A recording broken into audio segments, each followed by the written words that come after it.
Hello everyone, and welcome back to Earth to Rocco. Today I'm showing you how to make a deliciously roasted Bloomin Cauliflower. This is a plant-based take on a Bloomin Onion is plant-based. This is a healthier and flavorful take on the classic Bloomin Onion that you know and love. I'm also going to show you how to make the classic Bloomin Onion sauce to pair with this Bloomin Cauliflower. This is a real fun, quick and easy recipe you can do on a weeknight that will give you all the satisfaction of having a Bloomin Onion, without all the calories. And unlike an onion, cauliflower is loaded with vitamin A, K, and folate. As promised, this is gonna be quick and easy, so let's get started. I haven't washed this cauliflower yet, and that's because I'm gonna soak it in some salt water to help draw out all the dirt and bacteria from inside the florets. So with my hands, I'm just gonna remove as much of the leaves as I can.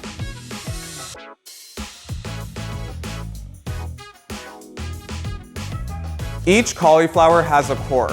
We want to try to leave as much of the core as possible to maintain the structure of the cauliflower. So with a paring knife, we're going to try to cut around it to remove as much of the leaves as possible.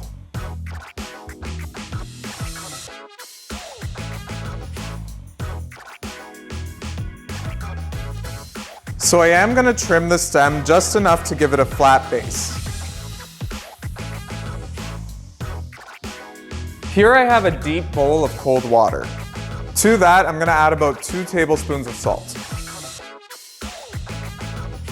So I'm going to place the cauliflower head into the water, and I'm going to need to add a little bit more.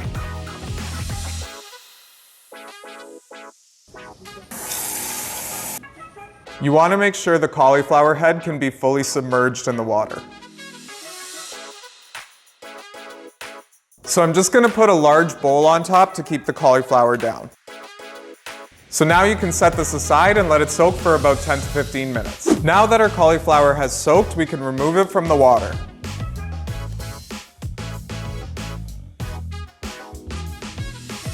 So now I'm going to take this over to the stove and place it in a pot of boiling water and allow it to boil for about 10 to 15 minutes. Preheat your oven to 375 degrees Fahrenheit. Let's make the coating for the cauliflower. I'm going to start with a 1/4 cup of panko breadcrumbs. You can skip on the breadcrumbs if you want a gluten-free option.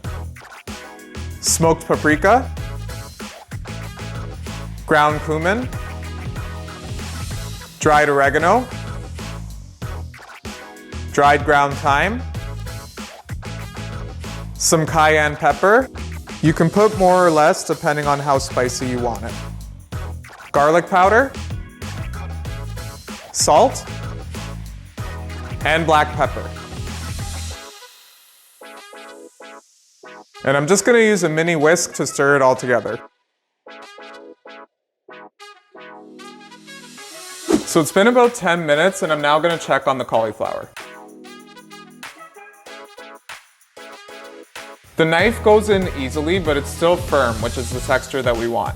Depending on the size of your cauliflower, you may need to cook it a little bit longer. And now we're just gonna let it cool before we coat it. So my cauliflower has cooled enough to be handled, and I'm just gonna transfer it onto a baking sheet that's been greased with some olive oil. With a paring knife, I'm gonna make some slits in the cauliflower from the center to about 3/4 down. I wanna try to make as many slits as possible without breaking apart the cauliflower.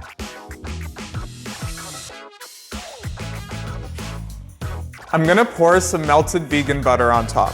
The slits that we made are gonna help the butter work its way into the cauliflower. I'm now gonna rub the coating all over the cauliflower. Try to get as much of an even coating as possible. We can also dip it in.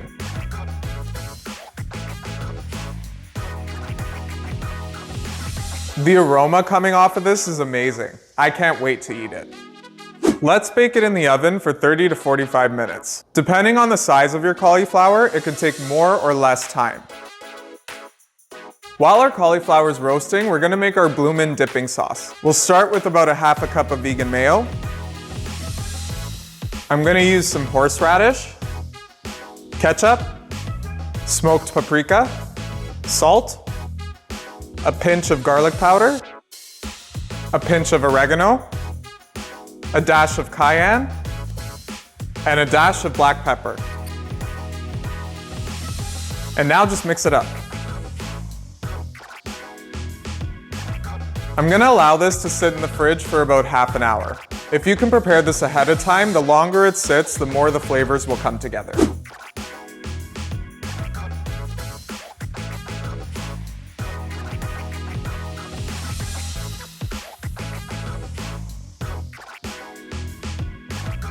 This smells really good and I'm super excited to try it.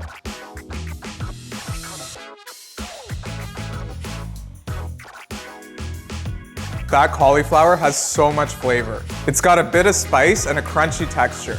The inside is also perfectly tender. The horseradish dip is tangy and spicy and complements this cauliflower perfectly. Together, they're bloomin'. I hope you'll enjoy making this delicious bloomin' cauliflower. If you did, make sure to let me know in the comments below.